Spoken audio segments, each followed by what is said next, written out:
Hi అండి, నమస్తే. Welcome back to VV kitchens. నేను మీ వర్ధిని విజయ్.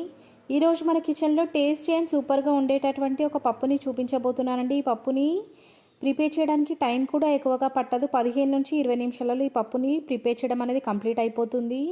ఇంట్లో ఎలాంటి వెజిటేబుల్స్ లేనప్పుడు కనుక ఈ పప్పుని ప్రిపేర్ చేశారంటే ఎన్నో వెజిటేబుల్స్తో కడుపు నిండా తిన్నటువంటి ఫీల్ అనేది వస్తుందండి. అంత టేస్టీగా ఈ పప్పు రుచి అనేది ఉంటుంది.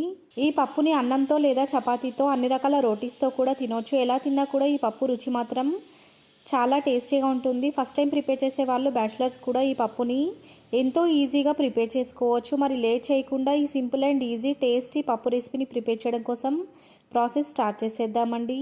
ముందుగా ఒక కుక్కర్ని తీసుకొని దాంట్లోకి 1 కప్పు దాకా కందిపప్పును వేసుకోవాలి. కందిపప్పు క్వాంటిటీ వచ్చి 150 గ్రాముల దాకా ఉంటుంది. ఇప్పుడు ఈ కందిపప్పులోకి 2 నుంచి 3 సార్లు వాటర్ని వేసుకొని పప్పు మొత్తాన్ని కూడా స్టార్చ్ వెళ్ళిపోయేలాగా క్లీన్గా ఈ పప్పు మొత్తాన్ని కూడా వాష్ చేసేసుకున్న తర్వాత మనం ఏ కప్పుతో అయితే పప్పును కొలుచుకున్నామో అదే కప్పుతో 4 కప్పుల దాకా మంచినీళ్ళని వేసుకోవాలి. ఈ వాటర్ క్వాంటిటీ వచ్చి 750 ml దాకా ఉంటుంది. ఇప్పుడు ఈ కుక్కర్లోకి 12 నుంచి 15 దాకా పచ్చిమిరపకాయలను కట్ చేసుకొని ఈ కుక్కర్లోకి వేసేసుకోవాలి. దీంతో పాటుగా చిన్న నిమ్మకాయ సైజ్ అంతా చింతపండును వాటర్తో వాష్ చేసుకొని దాన్ని కూడా ఈ కుక్కర్లోకి వేసేసుకున్న తర్వాత 1/2 టీ స్పూన్ దాకా అల్లం వెల్లుల్లి పేస్ట్ని, మరొక 1/2 టీ స్పూన్ దాకా పసుపును కూడా వేసేసుకున్న తర్వాత రుచికి తగినంత ఉప్పు మొత్తాన్ని కూడా ఈ కుక్కర్లోకి వేసేసుకొని కుక్కర్ మూతని టైట్గా క్లోజ్ చేసేసుకొని మంటను హై ఫ్లేమ్లోకి అడ్జస్ట్ చేసుకొని ఈ కుక్కర్ నుంచి 3 నుంచి 4 విజిల్స్ వచ్చేంత వరకు ఈ పప్పు మొత్తాన్ని కూడా మంటను హై ఫ్లేమ్లోకి అడ్జస్ట్ చేసుకొని మాత్రమే ఉడికించుకోవాలి.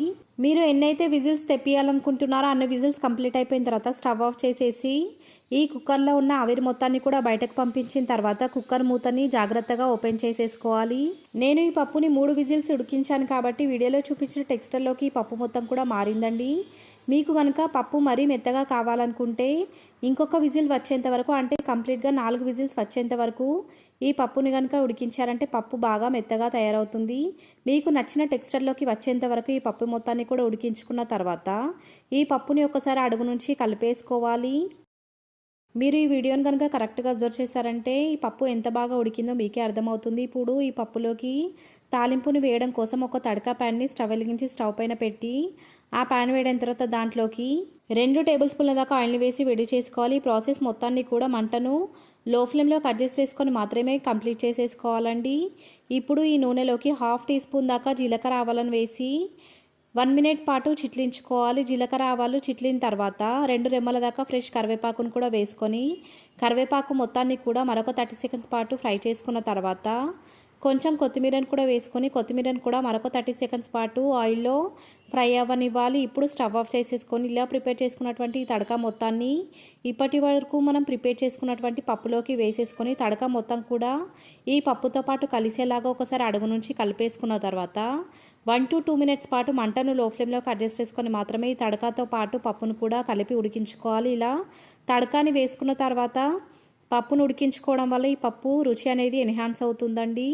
పప్పు టేస్ట్ మాత్రం అదిరిపోతుంది. ఒకసారి కనుక ఈ పప్పును రుచి చూసారంటే మళ్ళీ మళ్ళీ ఇదే కావాలని ప్రిపేర్ చేసుకొని మరీ తినేస్తారండి. చిన్నపిల్లల నుంచి పెద్దవాళ్ళ వరకు ఈ పప్పుని ఇష్టపడి ఉన్న వారంటూ ఎవరు ఉండరు. 2 నిమిషాల తర్వాత స్టవ్ ఆఫ్ చేసేసుకొని ఇలా ప్రిపేర్ అయినటువంటి ఈ పప్పుని ఒక సర్వింగ్ బౌల్లోకి ట్రాన్స్ఫర్ చేసుకొని వేడి వేడి అన్నం అయిన తర్వాత దాంట్లోకి పప్పును వేసుకొని దానిపైన కాస్త నెయ్యి, కొంచెం ఆవకాయ కనుక వేసుకొని తిన్నారంటే ఆ రుచి మాత్రం మరి ఇంకే దానికి కూడా రాదండి. అంత రుచిగా ఈ పప్పు ఇంకా ఆవకాయ కాంబినేషన్ అనేది సూపర్గా ఉంటుంది. ఈ రెసిపీ కనుక మీకు నచ్చినట్లయితే లైక్ చేయండి, మీ ఫ్రెండ్స్ అండ్ రిలేటివ్స్తో షేర్ చేయండి. ఇలాంటి మరెన్నో రెసిపీస్ కోసం మన వివి కిచెన్స్ ఛానల్ని సబ్స్క్రైబ్ చేసుకోవడం మాత్రం మర్చిపోకండి. Thanks for watching.